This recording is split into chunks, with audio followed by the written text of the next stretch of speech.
तो ये 608 का जो न्यूरोमस्कुलर फिजियोलॉजी का है, इसका नेक्स्ट टॉपिक है स्केलेटल मसल मेटाबॉलिज्म। ठीक है, ये भी यूनिट 2 है, यूनिट 1 खत्म हो गई है अपनी।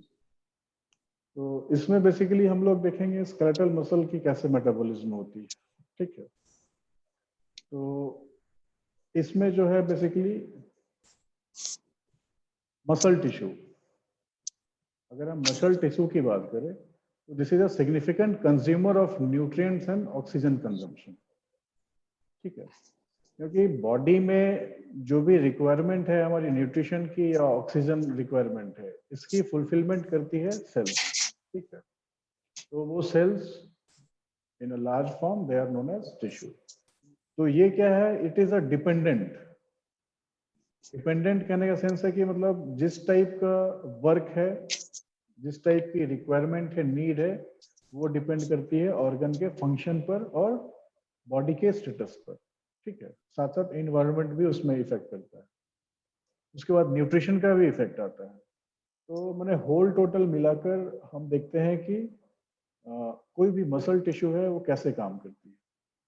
तो बेसिकली अगर इस चीज को मतलब इसके रेशियो को बढ़ानी है, कंजम्पशन ऑफ ऑक्सीजन और न्यूट्रिएंट्स की ज्यादा से ज्यादा यूटिलिटी करनी है, तो उसके लिए हमें मसल्स का मतलब उसको इंटीग्रेट करना पड़ेगा, उसके फंक्शन को, उसके एबिलिटी को बढ़ाना पड़ेगा। तो वो बढ़ सकता है किसी एक्सरसाइज के थ्रू। ठीक है, मतलब बार बार अगर उसकी हम प्रोसेस को कंटिन्यू करेंगे तो क्या होगी, उसकी हैबिट हो जाएगी। ठीक है, तो उससे क्या होगा, वो न्यूट्रिएंट्स को ज्यादा से ज्यादा यूटिलाइज कर सकता है, ऑक्सीजन के कंजम्पशन को बढ़ा सकता है।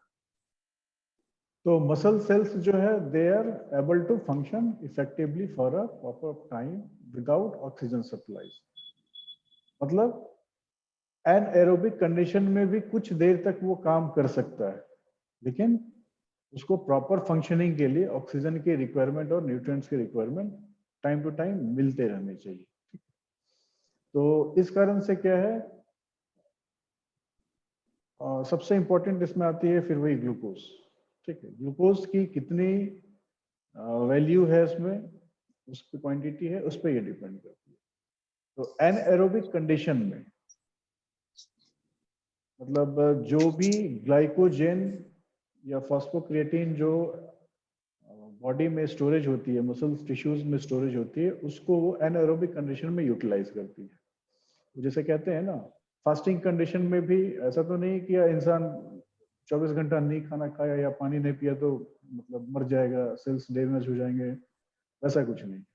क्यों? क्योंकि उस मीन टाइम में वो ऑक्सीजन और न्यूट्रिएंट्स की जो कंजम्पशन होती है वो इन द फॉर्म ऑफ जो ग्लाइकोजेन होती है या फॉस्फोक्रेटिन होती है उससे ले लेती है। ठीक है, तो ये बेसिक चीज होगी मसल्स टिश्यू के बारे में। तो अब एनर्जी सोर्स इन मसल टिश्यूज। ठीक है, मसल टिश्यू जो है एक एनर्जी का सोर्स है in the form of glycogen and phosphocreatine. अब जब हम सार्कोप्लाज्म की बात करते हैं तो sarcoplasm contains an amount of adeno ATP. ठीक है, एडेनोसाइन ट्राइफॉस्फेट। तो ये क्या है, दिस कैन बी सफिशिएंट, मतलब ये सफिशिएंट अपने आप में एक 1 सेकेंड ऑफ इंटेंसिव एक्सरसाइज, मतलब एक एटीपी जो है 1 सेकेंड के एक्सरसाइज के लिए सफिशिएंट होती है, मतलब इसकी ये न्यूमरेशन। तो ATP is replenished from the following sources. कहाँ से आ सकती है एटीपी? सबसे the first thing is a phosphocreatine, second one is a muscle glycogen. Muscle glycogen मतलब activation of glycogen phosphorylase by an increase in intracellular concentration of calcium ions। ठीक है, तो जब मसल रिलैक्स रहता है तो जो कैल्शियम आयन जब एक्टिवेट होता है तो उससे क्या होता है, ये एक्टिवेट करता है ग्लाइकोजन फोस्फोराइलेज को, जिससे कि एनर्जी टिश्यूज को मिलती है। दूसरी है न्यूट्रिएंट्स फ्रॉम सर्कुलेशन, क्योंकि ये तुम्हारी जो ग्लूकोज है, फैटी एसिड्स और कीटोन बॉडीज होते हैं, ये already they are present in the blood circulation. तो उससे भी ये न्यूट्रिएंट्स जब भी whenever and how much quantity they are needed they can accept it from the circulation. और the next thing is amino acids, क्योंकि ये amino acids भी इंटरनल मसल्स में होती है और सर्कुलेशन में भी होती है। तो जब इनकी रिक्वायरमेंट होती है तो ये अमीनो एसिड्स को भी एज ए यूज कर सकते हैं सोर्स ऑफ एनर्जी के लिए। तो बेसिकली अगर हम बात करें कि मेटाबॉलिक पाथवे में, तो एंजाइम्स का जो है ये सबसे ज्यादा रोल है एटीपी प्रोडक्शन के लिए, ठीक है। तो फर्स्ट एंजाइम जैसे हम क्रिएटिन काइनेज को ले ले, तो ये क्या करता है, फॉस्फोक्रिएटिन जो है ये एडीपी के साथ मिलता है, ठीक है, और क्रिएटिन और एटीपी बनाता है। और ये क्या रिवर्सिबल है ये, मतलब जब ज्यादा है तो क्रिएटिन प्लस एटीपी अगर ज्यादा है तो ये स्टोर कर लेगा इन द फॉर्म ऑफ फॉस्फोक्रिएटिन और एडीपी। और जब एनारोबिक या फिर अनवांटेड कंडीशन या कहो एक्सरसाइज के कंडीशन में whenever it is needed, nutrition कम है, तो ये फॉस्फोक्रिएटिन और एडीपी को चेंज कर लेता है in the form of creatine और एटीपी और उसको यूटिलाइज करता है। लाइकवाइज एडिनाइलेट काइनेज की बात करें तो इसमें क्या होता है, 2 एडीपीज, ठीक है, इसको जब रिवर्सिबल एक्शन होता है तो ये एएमपी प्लस एटीपी में बनाता है। तो एटीपी फिर फर्दर यूज हो जाती है और एएमपी जो है वो स्टोर हो जाती है। मतलब लॉन्ग इफेक्ट में जब उसकी रिक्वायरमेंट होती है एनर्जी की, तब वहां फिर एएमपी एक्शन में आती है, ठीक है। तो ये 2 एंजाइम्स हैं जिनके थ्रू एटीपी का प्रोडक्शन होता है और जो कि मेटाबॉलिक एक्टिविटी के लिए बहुत ज्यादा जरूरी है। अब है क्वेश्चन कि how many types of muscle fibres are there and what are the differences, metabolic differences in between them. तो बेसिकली मसल फाइबर को हम जो डिवाइड करते हैं वो स्टेशन पे करते हैं, ठीक है, रेड एंड व्हाइट पर। तो रेड मसल फाइबर जो होती है ये थोड़ी स्लो होती है, ठीक है। स्लो कहने का सेंस है स्लो बट परसिस्टेंट, मतलब कंसिस्टेंटली ये वर्क करती है। लेकिन व्हाइट मसल फाइबर की बात करें तो ये फास्ट और काफी रैपिड होती है, मतलब तुरंत एनर्जी चाहिए होती है वहां व्हाइट मसल्स से एटीपी मिलती है। और कंटिन्यूसली अगर हमें एनर्जी की रिक्वायरमेंट होती है तो वो बिल्कुल स्लो फॉर्म में और कंटिन्यूसली होती है, तो उसमें फिर रेड मसल फाइबर यूज होती है। So basically these red muscle fibers they are characterized by a high content of myoglobin, मतलब the oxygen in the muscles, ठीक है। तो कितना ऑक्सीजन बाइंडिंग प्रोटीन है उस स्पेसिफिकली मसल्स में, ठीक है, इस पे डिपेंड करता है तुम्हारी रेड मसल फाइबर्स की जेनरेसिटी, कह सकते हो। दूसरी है mitochondria. Mitochondria is also known as power house of the cell. तो वो पावर हाउस में कितनी कैपेसिटी है, ठीक है, इस पे डिपेंड करती है। और तीसरी है रिच वैस्कुलर सप्लाई, मतलब आपकी जो सर्कुलेटरी सिस्टम है वो कितनी एक्टिव, ठीक है, कितना बढ़िया है, मतलब कितना बैलेंस मेंटेन किया हुआ है। इन तीनों चीजों पर, मतलब content of myoglobin, mitochondria and blood circulation, इन तीनों पर रेड मसल फाइबर्स को कैरेक्टराइज कर सकते हैं। तो ये तीनों चीज डिटरमाइन करती है रेड फाइबर्स को to specialise in aerobic metabolism during any exercise period, ठीक है, ये नॉर्मली चलती है। So the fundamental energy source is beta oxidation of fatty acids, ठीक है। तो जब भी एक्सरसाइज, इंटेंस एक्सरसाइज होती है तो क्या होता है, मसल की जो रिक्वायरमेंट है एनर्जी के लिए ये कार्बोहाइड्रेट पर टोटली डिपेंड हो जाती है, ठीक है। तो ये थी रेड मसल्स की। व्हाइट मसल्स में क्या है कि these muscle fibers contain less myoglobin and mitochondria and they have a poor blood supply compared to red muscle fibers, ठीक है। इनमें ये तीनों चीजें कम होती हैं, मतलब मसल्स में जो प्रोटीन है, जो हीमोग्लोबिन है वो कम होगी। माइटोकॉन्ड्रिया इनका नॉर्मल होता है, बहुत ज्यादा एनरिच्ड नहीं होता है न्यूट्रिएंट से, और ब्लड सप्लाई भी जो होती है वो काफी पुअर होती है। So that's why they are white in colour and they are known as white muscle fibres. लेकिन ये फास्ट होती है, क्यों? Because on the contrary they are rich in glycogen and enzymes of glycolysis. तो glycogen मतलब कि जो storage nutrition है आपकी, एनर्जी है, that is store in the form of glycogen in the white muscle fibres. ठीक है, सो ये काफी इफेक्टिव होती है, पावरफुल होती है और rapid, they can rapid contract of short on very short duration whenever there is the anaerobic condition. मतलब जब किसी तरह की, मतलब सेल्स में इंटरनल की, इंटर सेलुलर की बात कर रहे हैं, जब उसमें एनारोबिक मतलब किसी कारण से अगर हाई अमाउंट ऑफ एक्सरसाइज हो रही है या फिर बहुत तुरंत से बहुत ज्यादा एनर्जी की जरूरत है, तो वहाँ रेड मसल फाइबर्स को छोड़कर जो सेल्स है वो एनर्जी लेती है व्हाइट मसल फाइबर से, और ये ग्लाइकोजन के फॉर्म में होती है। ठीक है, क्योंकि एनारोबिक कंडीशन में ग्लाइकोजन तुरंत एक्शन में आता है और रिलीज करता है ग्लाइकोलाइसिस के through energy. So as the fibers contract, the pace of glycogenolysis and anaerobic glycolysis increases rapidly. ठीक है? So nascent lactate accumulates in the muscle and results in pain and muscle fatigue. Therefore, they are ideal for an anaerobic load, which can be executed in one breath. कहने का मतलब है कि मतलब जब भी फाइबर कॉन्ट्रैक्ट होता है ग्लाइकोजेनोलाइसिस में, एनाएरोबिक ग्लाइकोलाइसिस में, तो ये बहुत फास्ट होता है, क्योंकि इस समय जो लैक्टेट मतलब लैक्टिक एसिड जो हमारा एक्यूमुलेट होता है मसल टिश्यूज में, वो क्या करता है, वो मैंने एक तरह से उसमें कॉन्ट्रैक्शन होती है। ठीक है, तो उसके कारण मसल फैटिग होती है और पेन फील होती है।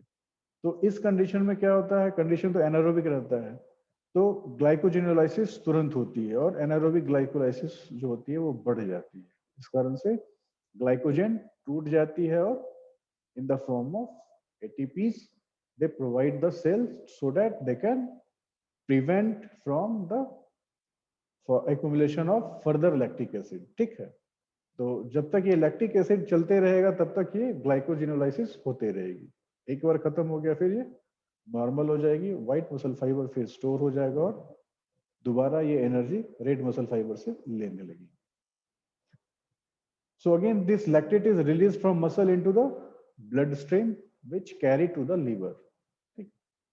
जो लैक्टेट है वो रिलीज होती है मसल से ब्लड स्ट्रीम में और लीवर को जाती है। तो लीवर में क्या होता है, लैक्टेट जो है ग्लूकोज में कन्वर्ट करता है। ठीक है, और ये ग्लूकोज जो है वापस फिर ब्लड स्ट्रीम में आकर ट्रैवल करती है बॉडी में, और जिस पार्ट में इसकी रिक्वायरमेंट होती है वहां जाके तुरंत क्लियर करती है। तो lactate also serves N energetic substrate for heart. Heart में कई बार होती है कि किसी कारण से, जैसे बहुत ज्यादा जब एक्सरसाइज होती है एनिमल्स की, तो उसमें भी एनर्जी की रिक्वायरमेंट बढ़ जाती है अचानक से, तो वो तुरंत से जब यूज होती है तो लैक्टेट ही काम आता है। So the majority of striated muscles in the body are formed by the combination of both type of fibres and their operation depends on oxygen supply, anaerobic और एरोबिक मेटाबॉलिज्म। ठीक है, और ये it also depends on the intensity on length of the exercise.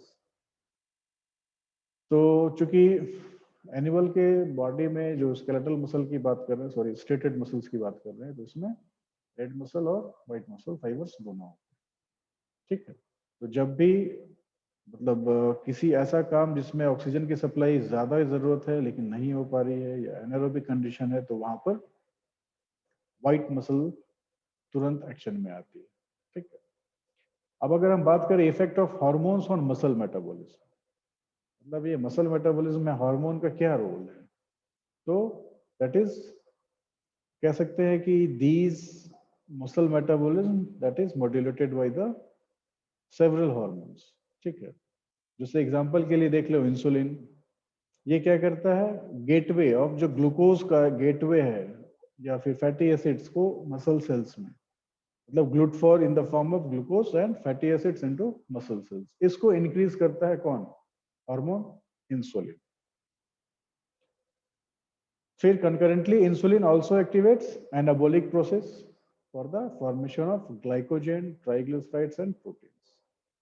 ठीक है, मतलब साथ साथ इंसुलिन ये भी दे रहा है, ग्लूकोज के एंट्री को बढ़ा रहा है, फैटी एसिड्स को मसल सेल्स में डाल रहा है, और उसके साथ साथ क्या कर रहा है, ये एनाबॉलिक प्रोसेस को भी एक्टिवेट करता है, so that the formation of glycogen, triglycerides and proteins will be and stored in the muscle tissues. मतलब जब भी एनारोबिक कंडीशन आएगी या अचानक से जरूरत पड़ती है एनर्जी की, तो इंसुलिन ही हेल्प करता है। ठीक, कैटेकोलामिन्स की बात करें तो they activate muscle glycogenolysis and lipolysis. मतलब जो भी ग्लाइकोजन, जो कैटेकोलामाइंस जैसे देखते हो ना स्टेरॉइड्स, काफी केस सुना होगा कि कुछ एथलीट्स है तो उनका डोप टेस्ट होता है ना, तो डोप टेस्ट में क्या होता है, वही स्टेरॉइड्स की चेक होती है, उनका कंसंट्रेशन क्या है वो देखा जाता है। अगर वो बढ़ी हुई है इसका मतलब कि जो उनके अंदर स्टेरॉइड्स लेने का मतलब ही वही है कि जो भी ग्लाइकोजन या जो फैट मॉलिक्यूल्स, फैट मतलब बॉडी में जो स्टोर्ड है वो क्या हो रहा है, टूट रहा है, तो उससे मतलब एकदम रैपिड इंस्टेंट एनर्जी मिलती है। ठीक है, तो इसी कारण से वो स्टेरॉइड की चेक होती है। ये केटोमाइंस का बेसिकली यही रोल है। अब अगर मसल फैटिक की बात करें, मसल फैटिक मतलब जब भी कोई मसल इंटेंसिव बहुत ज्यादा काम करता है, ठीक है, तो उसमें क्या होती है, एक फैटिक आ जाती है। मतलब कैल्शियम आयंस की जो कॉन्ट्रेक्शन और रिलैक्सेशन में यूज होती है वो उसको चेक कर देता है। ठीक है, जितनी फ्रिक्वेंटली कैल्शियम आयंस निकलती है रुकती है उसको वो चेक करता है, जिससे कारण कि मसल में एक फैटिक आती है। तो डिग्री ऑफ फैटिक जो होता है, it is subject to a local increase in lactate concentration and pH decrement. ठीक है, मतलब degree of fatigue is totally depend on the pH and the concentration of lactic acid.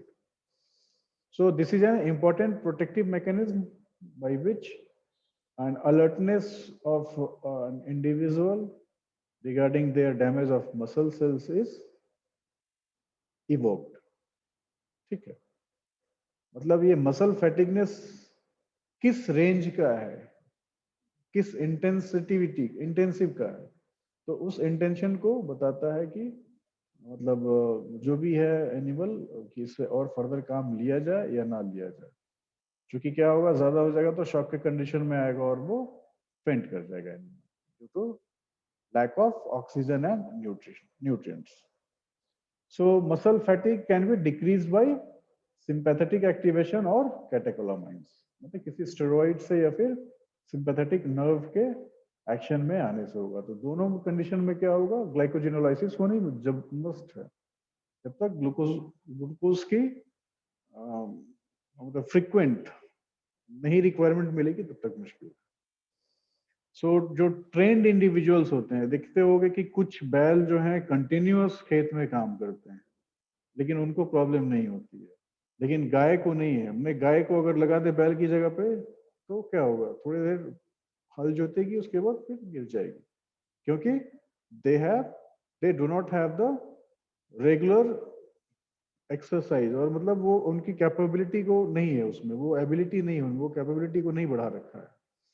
लेकिन ट्रेंड इंडिविजुअल्स, मतलब जब trend animal को अगर हम shift करते हैं किसी काम के लिए तो क्या होता है, क्योंकि उनको पता है कि कब ग्लाइकोजिनोलाइसिस को कैसे रिएक्ट करना है, वो बॉडी ने अडॉप्ट कर रखा है। So trained individuals have a shifted threshold of muscle fatigue because their muscles are habituated to a greater load of stress. मतलब उन्होंने हायर एनर्जी स्टोर कर रखा है और उसको कैसे एक्शन में लाना है, कब लाना है, वो उनको पता है, उनके मसल्स को पता है, उनके बॉडी के मेटाबॉलिज्म को पता है। ठीक है, तो ये बहुत ही स्पेसिफिक चीज है इसमें। अब देख सकते हो जैसे ग्लाइकोलाइसिस की हम बात कर रहे हैं, तो इसमें क्या है, एटीपी और पायरुवेट। ठीक है, तो ब्लड ग्लूकोज या फिर मसल के जो ग्लाइकोजन है, ब्लड ग्लूकोज तो नॉर्मल कंडीशन में चलता है जो ग्लूकोज देता है। ठीक है, और ये ग्लूकोज एटीपी के फॉर्म में रिलीज होता है, ग्लाइकोलाइसिस करता है, इसकी जो ऑक्सीजन होती है एरोबिक रेस्पिरेशन के थ्रू आ जाती है। मसल ग्लाइकोजन मतलब जब एनारोबिक कंडीशन आती है तो जो ग्लूकोज की रिक्वायरमेंट होती है वो इस ग्लाइकोजन से, मतलब ग्लाइकोजिनोलाइसिस से होती है। फिर ये ग्लूकोज पायरुवेट में चेंज होके, मतलब when there is anaerobic condition, तो वहां क्या करते हैं, ये लैक्टिक एसिड बनते हैं और ब्लड में चले जाते हैं, ठीक है, एनर्जी देती है और ये निकल जाती है। और जो नॉर्मल कंडीशन है ये एरोबिक रेस्पिरेशन के थ्रू निकल जाती है। तो न्यूरोमस्कुलर फैटिग हम किसको बोलेंगे, देख सकते हो ये मसल्स है और ये हमारी सिंपैथेटिक नर्व्स है, ठीक है।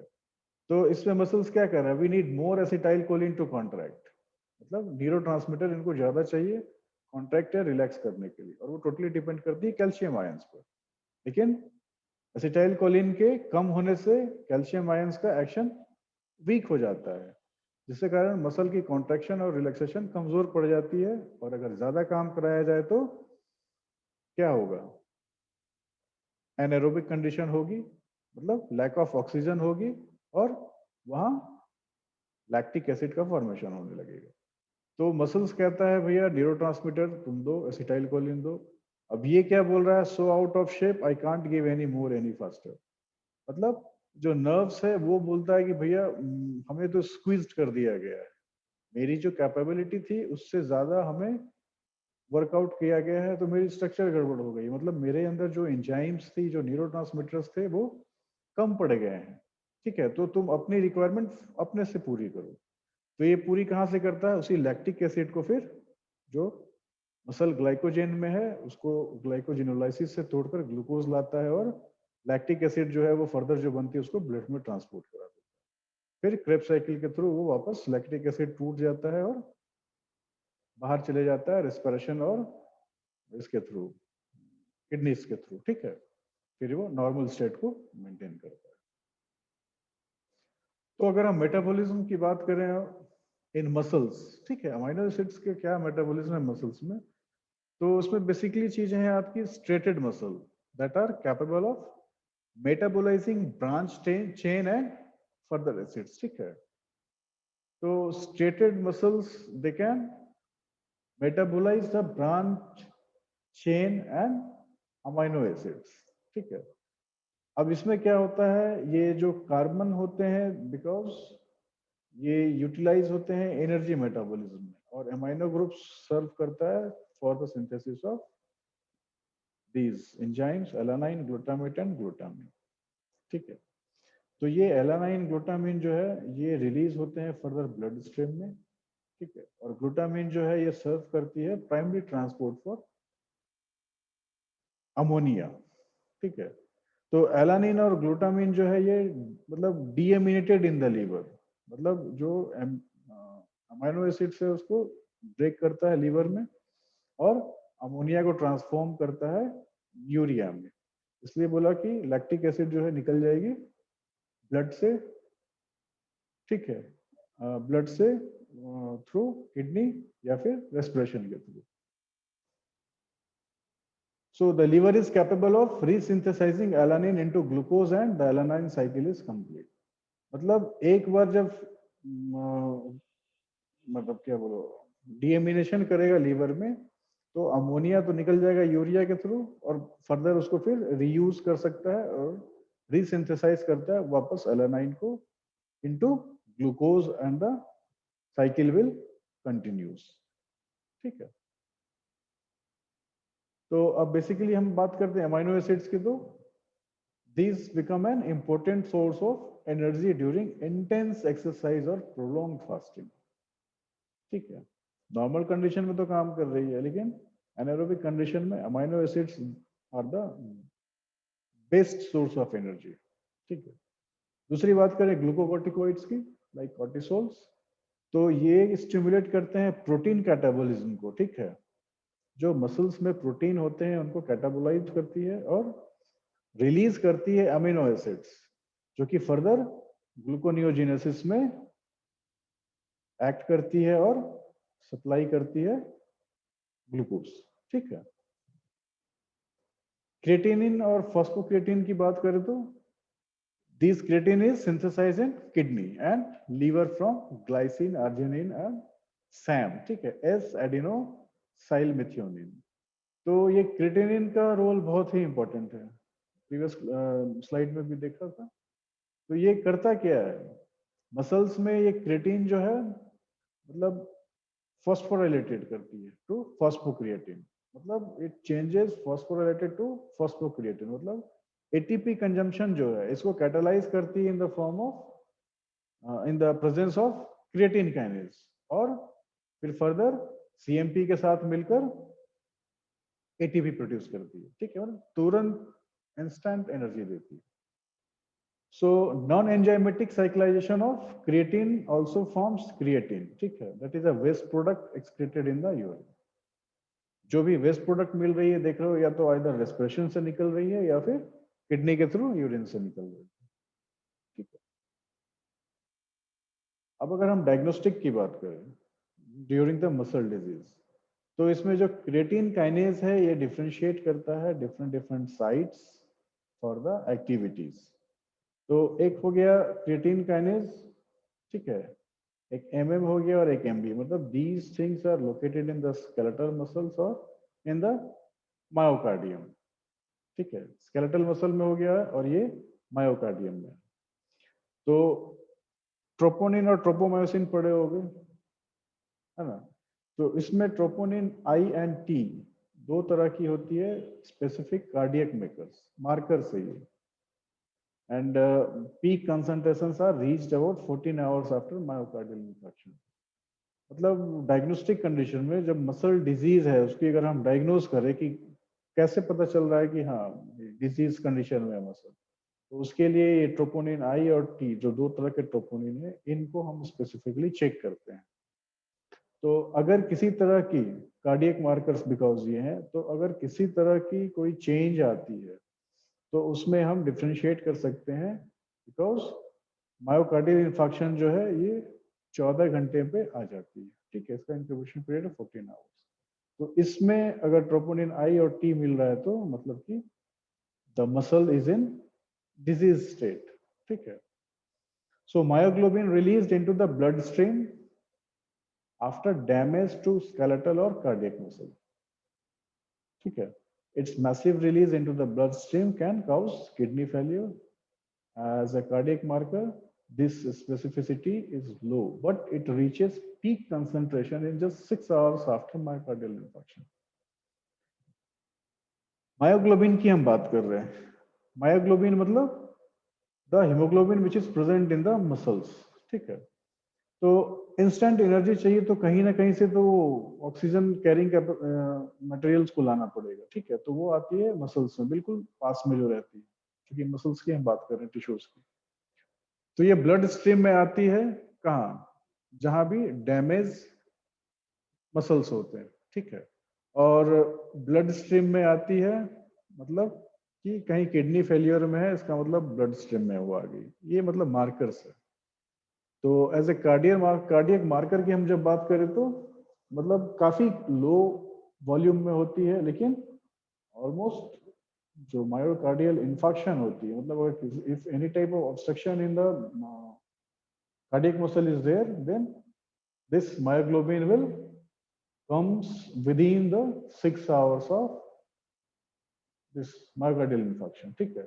तो अगर ये चीज दिख जाती है तो समझ लो कि somewhere there is a obstruction in the muscles, and the muscles might be in any circumstantial problem. So almost this thing is the basic